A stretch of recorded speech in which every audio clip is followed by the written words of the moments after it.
My name is Stacey Carr. I am a member of the Pueblo of Laguna and also the Hopi tribe from Arizona. I've been making pottery for about 20 years now, and have kind of focused more on a non-traditional clay, which is the red clay, as opposed to the gray clay, which is traditionally used here in Laguna.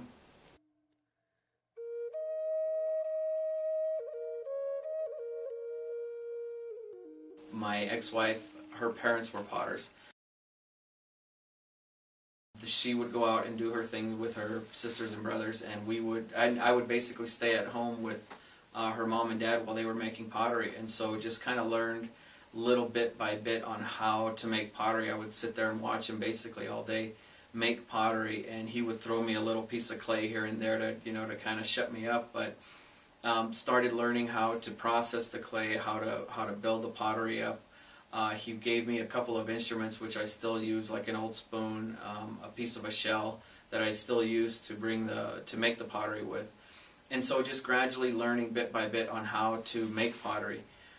When we first found the red clay, we took a piece to him, and he actually went through the process of grinding it and soaking it and kneading the clay out, and actually produced a small pottery. And so from there we started working with the red clay.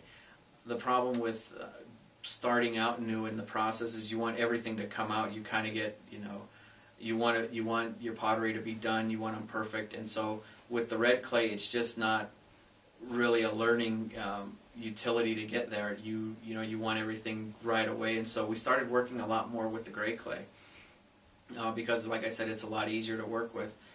Well, this is the gray clay, which is traditionally used in Laguna. The nice thing about the gray clay is that it's a lot easier to work with. It's very cohesive. It doesn't crack very readily. It's easy to mold. You can kind of bend it and twist it and do what you want to with it. And it's really a lot of fun to work with. The red clay, on the other hand, is not very cohesive. It tends to crack quite a bit. It takes a lot of time and patience to actually get the pot into the larger sizes.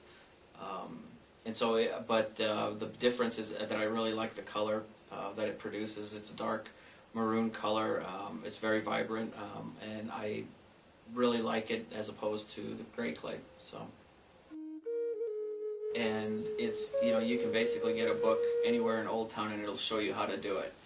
And so the nice thing is, and the harder part is actually learning how to do it, because I think once you start actually making it, a lot of people get turned off by the process because it is so tedious. There's a lot of work involved to get to the final product, and so that's why I don't think very many people actually do it anymore. And it's really dense and hard in its native form. But what we'll do is we'll take the red clay, we'll drop it in some water, usually boiling water, and it just completely dissolves out.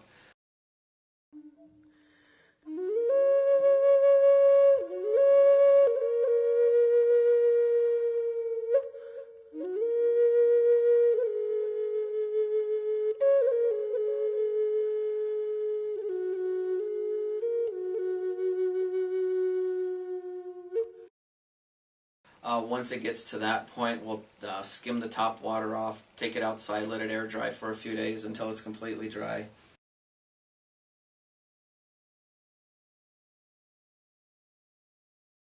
And then when we take that clay back inside, then we'll grind it up, run it through a sieve to get out any wood particles, any larger rocks, or anything that might crack the pottery.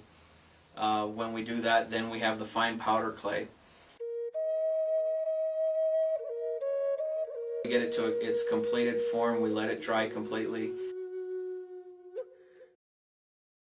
I use a small bead of water in a soft stone and shine the pottery up.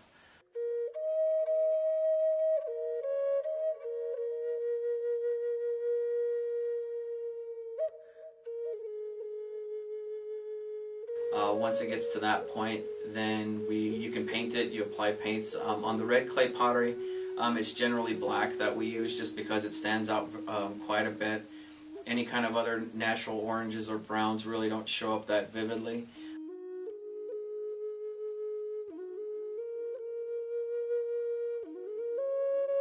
and so you can kind of create your own design as far as what you want to represent on your pottery. With the red clay, if I fire it the old way in what they call a pit, the pottery tends to turn black, so it clouds out a lot of the design. So the red pots are primarily fired in a kiln. The white clay pottery is a little bit easier. The problem with the gray clay and it being so cohesive is that it does retain a lot of air, so you do find a lot of air pockets in there, and that's one of the biggest, that's probably the only problem with firing the pottery, whether it be in a kiln or outside, is those air pockets, because the air does expand and it will crack the pottery. The red clay seems to be a lot more breathable. I've never had a pottery pock from an air bubble that was made in the red clay, but the gray clay, I've had numerous pottery that have I have not taken out all the air bubbles, and so they therefore pop while you're firing. So.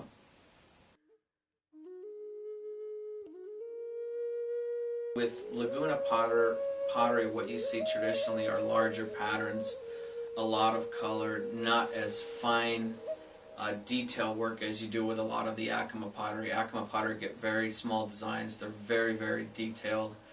But Laguna generally has broader patterns, more colors, and not very kind of simplistic designs with their pottery.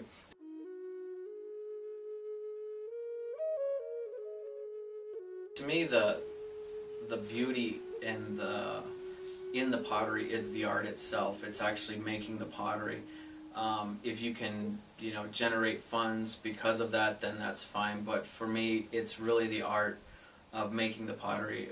I think growing up on the reservation, you see pottery constantly, but to actually be able to know and understand the process and to make pottery is something completely different. So. For me, I love the art. Going to the Indian market this year gave me an even greater appreciation of what it takes to be at that level, and to see people and the amount of work that goes into a pottery. And it's not about time, it's not about money, it's just about making sure that that art is the way that they want it, that it's produced to its, to its finest quality that it can be, regardless of time or whether you're going to generate any money from it. That's secondary to the art itself. And so that's really what I enjoy most about the pottery. If I had to survive on this, I probably wouldn't do a very good job. But for me, I've been doing it so long. It's a hobby. It's relaxing. I enjoy the process. Going through, finding different plants, trying out different colors, different textures, different forms of pottery. It's just something that, it's constantly evolving and you're constantly growing with it. So to me, it's just about the art. That's really what I enjoy about it.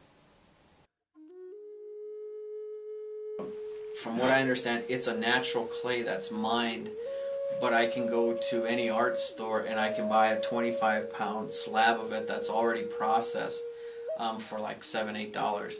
And so instead of going through and getting the clay and processing it and sifting it and then kneading it, you just buy the block and you can make your pottery from there. And so they tell people that it's traditional clay, and which I guess it is, but it's not processed the way that it should be, and they sell it as being traditional pottery. And so that's the big problem that I have with, if you're going to do something, at least be honest about it. Show, if you fire it in a kiln, then let people know that. If there's ceramic, then tell people. But a lot of people they don't know about pottery and what is, commercial and what is, real. And so they're just not educated about it. And so you can sell them whatever you want and say it's traditional. And that's really what I don't like about, the people that do that.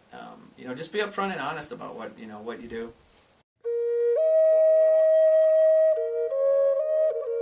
You can ask somebody, can I look at a ceramic pottery? And you can see the difference. There's a difference in the weight. The ceramic pottery is very, very, very white, and so with the natural clays, there's going to be a little bit of a tinge on it. It's not going to be completely white. You'll generally find a scar from the forming of the pottery in the ceramics on the bottom, where it was actually poured. And so you can look for that. It just takes kind of looking at pottery constantly to where you can at least get an idea of what's real and what's not. And that's really the storyteller clay that they use has kind of a pink tinge on it. So you'll see a little bit of pink in the clay itself, and even after it's fired, it's got kind of a little like a soft pink hue about it. So that's another way you can tell. There's just hundreds of ways to cheat on the pottery, that you learn kind of along the way that people do. Simple things like you can make a traditional pottery, but you take a ceramic and you can grind that into a powder, and you can use that as a slip in order to make the pottery really, really white, which is what a lot of people want. They want to see that white color. So it's a traditional clay pottery, but it's using ceramic means to make it look better. Ceramic paints are another thing. How to seal cracks using Coke. If a pot cracks when it's still wet and there's a slight fissure in it, you can put Coke in there because the sugars will melt when you fire it and it'll seal the pottery up. So there's a lot of little tricks that I've learned that people use, to make their pottery, work for them basically.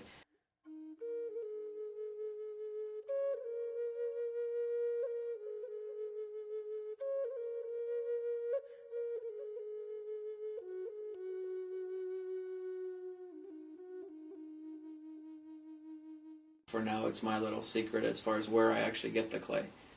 The different paints, I think the painting is probably the most important to people, and the different colors that they find. And that's because, the pinks are really rare, or blues. I've seen so many different colors of paint that people think are ceramic paints, but they're actually natural paints.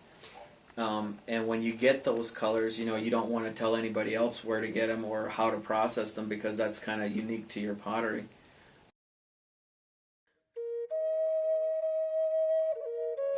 Maybe 3 or 4 days ago, but what you do is you take that and you boil it. Stick it in a big pot of water, all the leaves. You can use the stems if you want, but generally we'll just take the leaves and put it in a big pot of water and then just boil it for hours and hours. And what it'll do is it'll eventually, all the water will boil out and all the pigment from the plant turns into that, it's like a tar. And then you take that and then you add some water to it, and that's what produces the black paint. Southwestern art is really unique to the people here. You see pottery, you see basket making, you see woodworking, you see a lot of different forms, but it's specific to the individual tribe. Pottery is created in pretty much all the pueblos throughout New Mexico, but you can see different styles that have been utilized over the centuries, basically. And so people continue to evolve with their process. They get more creative. Some like the old style. Some are moving to more contemporary forms of pottery and their work. Art in general in the Southwest, I think in its purest form, is very beautiful. A lot of it is commercial now, where you're producing, you have to produce so many X amount of pottery or so many jewelry pieces or whatever you're looking at in order to make ends meet. And so I think in that it's kind of lost what it originally was there for. And a lot of these were there for utility, for storing water, for storing seeds, for food. They were there. They had a purpose, and it's gotten away from that quite a bit. But the basic principle is still there. It's about about the art. And so that's really what I enjoy about it, in making that. And so, the Southwestern art is just unique to where we are at. And it's a different culture that produces different pottery. And you're just not going to find really anything quite like it anywhere in the United States or anywhere in the world.